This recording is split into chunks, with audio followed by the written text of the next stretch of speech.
Salut à tous, on se retrouve pour l'épisode 1497 du Zap Image. On commence aujourd'hui en ce 9 juin avec quelques anniversaires comme d'habitude. Tout d'abord le néerlandais Sneijder qui fête aujourd'hui ses 37 ans, l'ancien joueur de l'Inter ou même de l'équipe niçoise. Regardez son palmarès, donc déjà ses stats, plus de 707 matchs pour 183 buts et 175 passes décisives pour lui.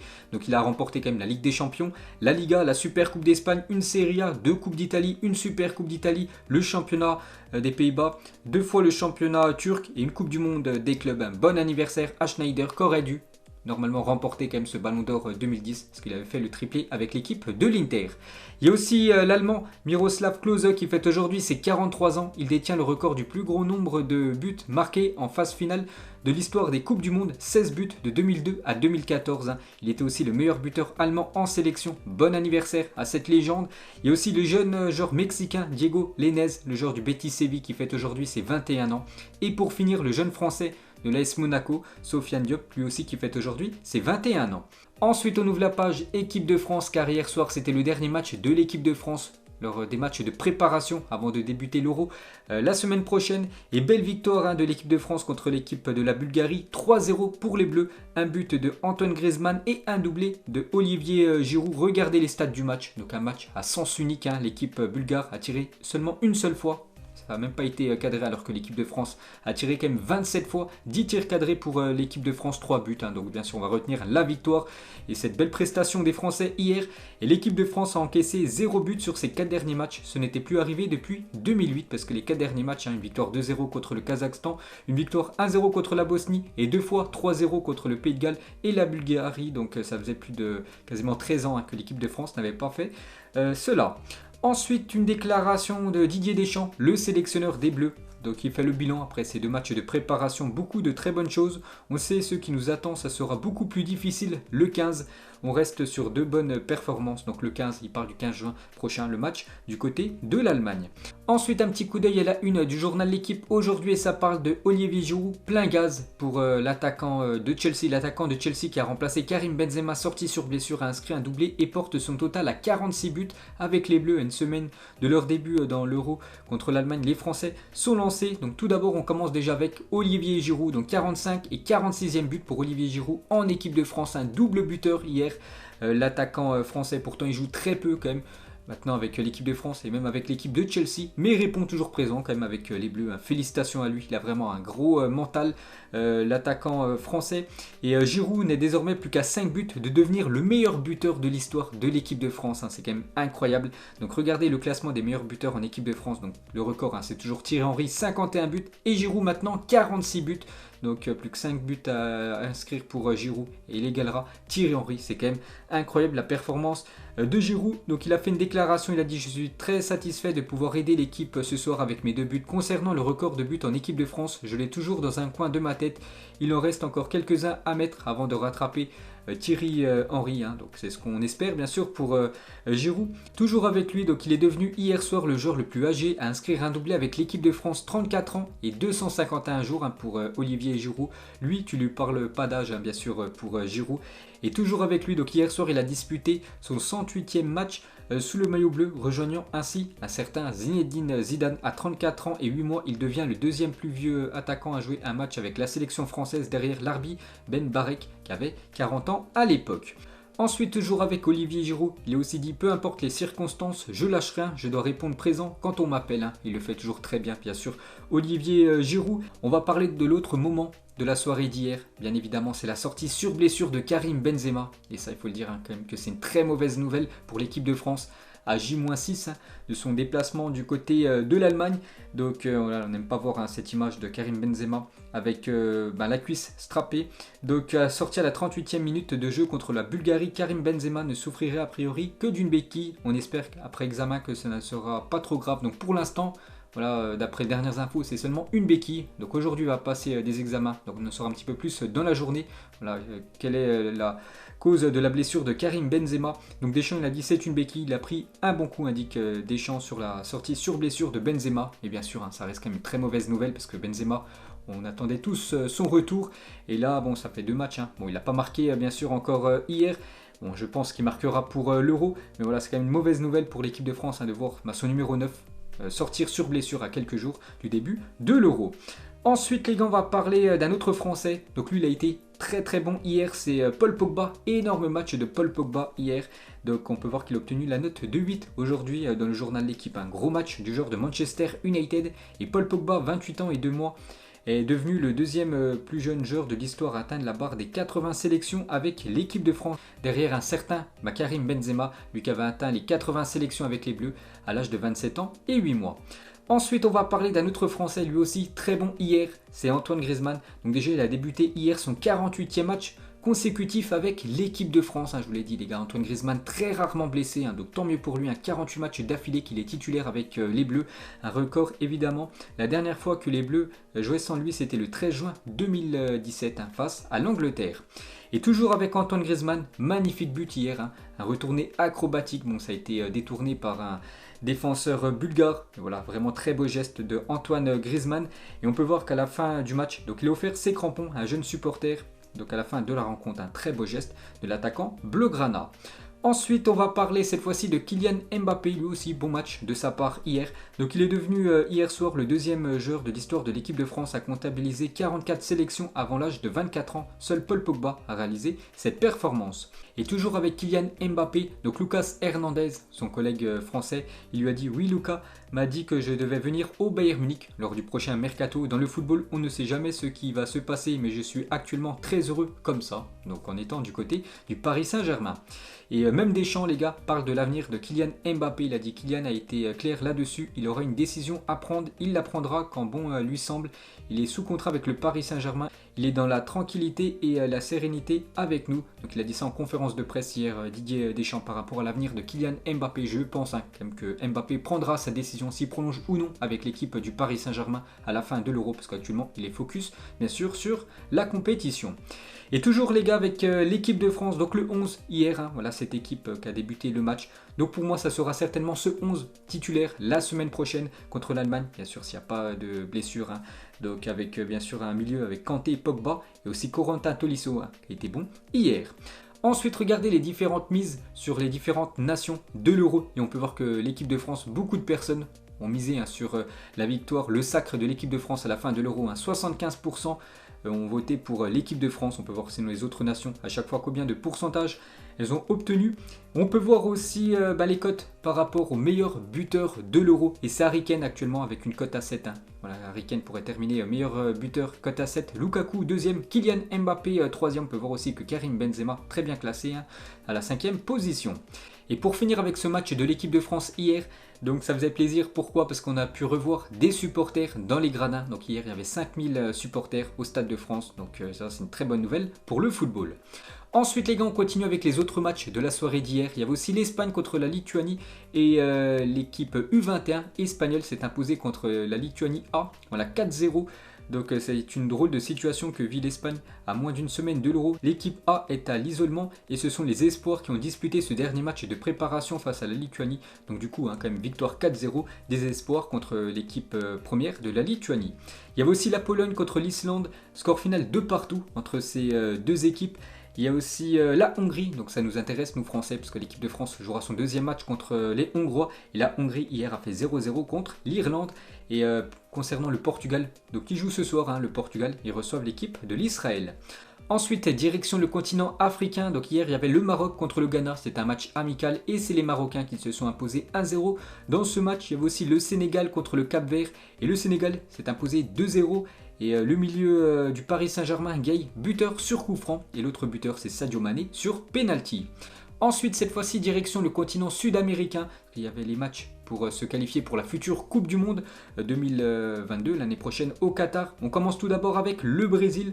Du côté du Paraguay, et victoire tranquille du Brésil 2-0.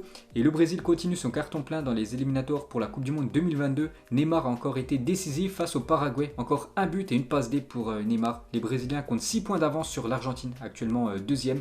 Donc Neymar, les gars, lors des matchs pour se qualifier pour la future Coupe du Monde, regardez, à chaque fois il est quasiment décisif Neymar, déjà beaucoup de fois décisif. L'attaquant du PSG. A noter les gars le maillot extérieur du Brésil que je trouve très beau, ce maillot brésilien.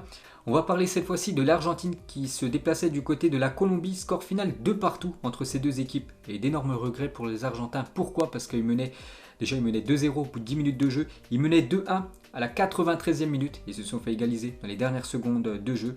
Donc dommage pour l'équipe de Lionel Messi. Pas buteur hier, Léo Messi. Et Sunil Chhetri est devenu hier le deuxième meilleur buteur en sélection nationale en activité, dépassant ainsi un certain Léo Messi. Donc le record toujours actuellement c'est Cristiano Ronaldo, buteur en activité, c'est 103 buts. Avant c'était Lionel Messi 72, mais il s'est fait dépasser par l'attaquant de l'Inde. Ensuite, toujours avec les matchs de qualification pour la future Coupe du Monde sur le continent sud-américain, on peut voir sinon les autres résultats. On peut voir le classement, le Brésil carton plein, 6 matchs, 6 victoires, 18 points, 6 points d'avance sur l'Argentine. N'oubliez pas, c'est les 4 premiers qui se qualifient pour la future Coupe du Monde. Et toujours avec cette équipe sud-américaine, donc maintenant c'est fini les éliminatoires de la Coupe du Monde, parce que dans quelques jours c'est le début de la Copa América. N'oubliez pas que tous les matchs de la Copa América seront diffusés en direct sur le site et l'application L'équipe. Ensuite on revient sur l'Euro, donc J-2 avant le début de l'Euro, c'est tout simplement après-demain avec ce match d'ouverture entre l'Italie et la Turquie. Et un petit rappel les gars des 6 groupes pour cet Euro 2020 ou 2021, tout dépend.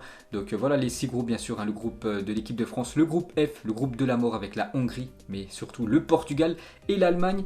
Donc c'est triste, seulement 10 matchs des phases de groupe de l'Euro 2020 seront diffusés en clair sans avoir besoin d'avoir l'abonnement beIN Sport et c'est honteux. On peut voir que ça sera déjà TF1 et M6 qui vont diffuser les plus gros matchs de l'Euro, mais seulement 10 matchs. Voilà, sur tous les matchs de poule seront diffusés en clair, sinon pour ceux qui veulent regarder vraiment tous les matchs de l'Euro, ça sera sur la chaîne beIN Sport. Et bien sûr, beIN Sport, c'est payant. Donc voilà le programme complet de l'Euro où sont diffusés les matchs. On continue les gars avec cette compétition. Une mauvaise nouvelle pour les Pays-Bas parce que blessé, Donny van de Beek est forfait pour l'Euro 2020. Donc voilà, c'est officiel. Le joueur de Manchester United ne disputera pas l'Euro.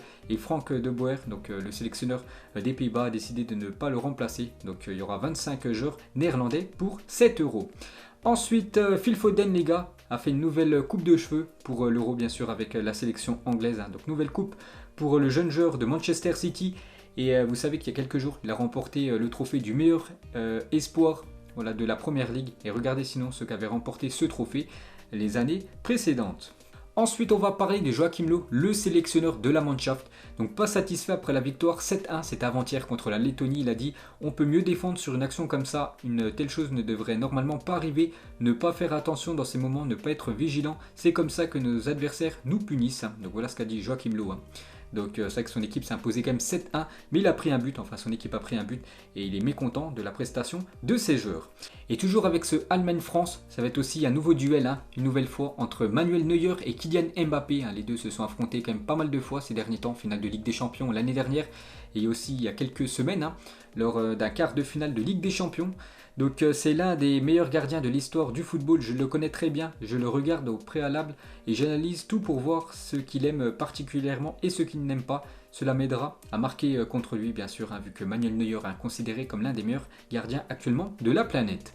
Ensuite, on prend la direction de l'Espagne. On va parler du Real Madrid, négocié avec l'Atlético Madrid, donc le voisin, pour jouer ses premiers matchs de la saison 2021-2022 au Wanda Metropolitano. Et on peut voir que ça fait la une du journal Marca. Selon Marca, le Real Madrid pourrait jouer ses premiers matchs de la saison Wanda Metropolitano, donc stade de l'Atlético, le temps que les travaux se terminent à Santiago Bernabéu. Donc voilà où pourrait jouer cette équipe du Real lors de la future saison, parce qu'actuellement le stade, le Santiago Bernabéu, petite photo d'hier, donc toujours en travaux. Ensuite, toujours avec cette équipe espagnole, donc on revient 12 ans jour pour jour en arrière, c'était le 9 juin 2009 et Ricardo Caca signait du côté du Real Madrid pour 68 millions d'euros. Et ce mercato 2009 du côté du Real, certainement le plus beau mercato pour un club dans l'histoire du football. Regardez tous les joueurs qu'ils avaient recrutés, donc Ricardo Caca, il y avait aussi Xabi Alonso qui est arrivé, Arbeloa, Karim Benzema et aussi Cristiano Ronaldo, un mercato de fou pour cette équipe merengue en 2009. Ensuite, toujours avec le football espagnol, on va parler cette fois-ci de la une journal Mundo Deportivo et on peut voir que c'est Sterling qui fait la une de ce journal alternative Sterling. Donc le Barça s'intéresse à Raheem Sterling, mais est conscient du prix qui pourrait être atteint pour réaliser la transaction des joueurs pour être intégrés au transfert pour réduire son coût. Donc voilà les gars, l'équipe du FC Barcelone s'intéresse aux joueurs anglais de Manchester City. Ensuite, on va parler de la marque Puma a manifesté son intérêt pour devenir le nouveau sponsor du FC Barcelone. Donc actuellement le Barça sponsorisé par Nike. Donc le Barça est lié à Nike jusqu'en 2026, mais malgré le fait que le contrat soit toujours valable pour 5 ans, le Barça et Nike vont s'asseoir et revoir leur accord. Donc voilà une petite info. Puma pourrait devenir le nouvel équipementier de cette équipe Blaugrana. Donc regardez à quoi devrait ressembler le maillot du Barça si c'était Puma, l'équipementier. Et toujours avec l'équipementier Puma, cette fois-ci c'est officiel. Donc le Racing Club de Lens sera avec Puma dès la saison prochaine. Les 100 et or étaient depuis 2008 sous contrat avec l'équipementier Macron. Ensuite, des nouvelles de Florian Thauvin qui sera présenté après-demain au Tigre sous ses nouvelles couleurs, l'ancien joueur de l'Olympique de Marseille. Donc après-demain, il sera présenté à la presse, aux supporters mexicains de cette équipe des Tigres. Donc en espérant qu'il fasse une bonne saison là-bas. On va parler d'un joueur espagnol et c'est incroyable. Du côté de Osasuna, John Moncayola vient de prolonger son contrat de 10 années. Le joueur arrivé au club à l'âge de 10 ans est l'une des pièces importantes de l'effectif d'Osasuna. Donc c'est simple, prolongement de son contrat jusqu'en 2031. Ensuite, on va parler du jeune Canadien Alphonso Davids et le changement de cadence de Davids cette saison, donc la saison 2019-2020. Donc la saison dernière, c'était 46 matchs disputés pour 3 buts et 10 passes décisives. Donc ça avait été la révélation, bien sûr, le jeune Canadien. Mais cette saison, enfin la saison là qui vient de s'écouler, c'était une saison compliquée pour le jeune joueur. Donc déjà 27 matchs disputés, donc 19 matchs de moins joués que la saison d'avant. Seulement un but inscrit et 2 passes décisives. Donc une saison compliquée pour le jeune Canadien. Mais cette nuit, avec sa sélection du Canada, qui jouait un match pour se qualifier pour la future Coupe du Monde, il a été ultra performant. Donc déjà, il a marqué un but. Il a aussi réalisé 2 passes décisives pour son coéquipier canadien, Jonathan David, l'attaquant de l'équipe de Lille. Et on peut voir que le Canada, les gars, survole son groupe. Voilà, pour se qualifier pour la future Coupe du Monde. Donc 4 matchs, 4 victoires, 27 buts marqués, seulement un but encaissé. Donc le Canada très bien parti pour disputer la Coupe du Monde l'année prochaine. Ensuite, on va parler de l'attaquant de Stuttgart, Silas Wanmangi-Tuka, a révélé dans une déclaration qu'il jouait sous une fausse identité. Son vrai nom est Silas Katomba Mvumpa. Il est âgé de 22 ans et non de 21 ans. Stuttgart révèle qu'il a été manipulé par son ancien agent qui a facilité son transfert du Congo vers l'Europe. Donc voilà une sacrée info sur Silas Wanmangi-Tuka. Donc du coup, il s'appellerait pas comme ça. Donc j'ai dit, il s'appelle du coup Katomba Mvumba. Donc il est né le 6 octobre 1998 et pas le 6 octobre 1999. Le joueur est avant tout victime de ça et le club le soutient totalement. Donc on peut voir que même EA, les gars, a déjà modifié son nom sur le jeu FIFA. Ensuite, la saison est terminée et pourtant Marcelo Bielsa s'est rendu hier en fin de journée pour assister à l'entraînement des U11 de Leeds United. La passion de cet homme pour le football est irrationnelle, bien sûr. Marcelo Bielsa passe ses vacances actuellement en Angleterre avec les jeunes joueurs de Leeds United. Petite photo aussi de Bielsa avec les jeunes de Leeds. Ensuite, on va parler d'un autre coach. L'ancien coach marseillais André Villas-Boas serait la priorité du Fenerbahçe pour la future saison. On va parler aussi de Marek Hamsik, s'est engagé avec Trabzonspor pour 2 ans et touchera un salaire de 1,5 million d'euros par an comme communiqué par le club turc. Trabzonspor serait recruté il y a quelques jours Gervinho et Bruno Pérez en provenance de Parme et l'AS Roma. Donc voilà les gars, c'est officiel. L'ancien joueur de Naples, Marek Hamsik, signe officiellement du côté de Trabzonspor. Et c'est vrai que je donne quand même très peu les gars d'infos transfert parce que vous savez que j'ai une chaîne secondaire consacrée aux infos transfert. N'oubliez pas que c'est BizBizPlus, c'est en première ligne de description. Voilà pour ceux qui veulent avoir vraiment toute l'actualité niveau transfert. Et pour finir ce Zap Image, pas de question de fin aujourd'hui. On va juste parler des trophées dans le football et la valeur des trophées les plus chers du monde du football. Et on peut voir que c'est la Coupe du Monde qui coûte le plus cher, le trophée de la Coupe du Monde, le trophée original, parce qu'il coûte plus de 20 millions d'euros. Voilà, ce trophée original de la Coupe du Monde devant la FA Cup, le trophée aussi de la FA Cup, très cher, 2 millions d'euros. Le Ballon d'Or c'est 600 000 euros, une Ligue des Champions, le trophée c'est 10 000 euros. Et juste une petite info concernant la Coupe du Monde, le trophée original et la vraie Coupe du Monde n'est restée que quelques minutes entre les mains des Bleus, parce que la vraie Coupe du Monde, la Coupe du Monde originale, je l'ai dit, elle coûte plus de 20 millions d'euros. Donc déjà c'est une Coupe du Monde qui pèse plus de 6 kilos. 18 carats, voilà, en or, hein, donc elle est faite à 100% en or, c'est pour ça qu'elle coûte aussi cher. Mais par exemple, l'équipe de France qui a remporté la Coupe du Monde il y a 3 ans, donc la vraie Coupe du Monde n'est restée que quelques minutes entre les mains des Bleus. Et après, ça a été une réplique, hein, donc ils ont fait quelques photos. Par exemple, là on peut voir Kylian Mbappé avec le trophée de la Coupe du Monde. Celle-là, c'est la Coupe du Monde originale, hein, celle qui coûte plus de 20 millions d'euros. Mais quand ils sont revenus en France, les joueurs français, par exemple, ils ont descendu les Champs-Élysées avec une Coupe du Monde, mais cette fois-ci, c'était la réplique, hein, qui coûte bien sûr bien moins cher, hein, parce qu'elle n'est pas faite en or. Enfin, il y a un petit peu d'or, mais pas autant que la Coupe du Monde originale, hein. Et pour ceux qui veulent voir la véritable Coupe du Monde, la Coupe du Monde originale, donc le trophée est revenu à Zurich, donc en Suisse, hein. La véritable Coupe du Monde est donc gardée en lieu sûr très rapidement à Zurich au musée de la FIFA. Donc voilà une petite info les gars concernant, hein, ce trophée de la Coupe du Monde. Donc voilà les gars, la fin de ce Zap Image 1497. Donc si ça vous a plu, un petit like et on se retrouve demain pour le prochain épisode. Ciao à tous.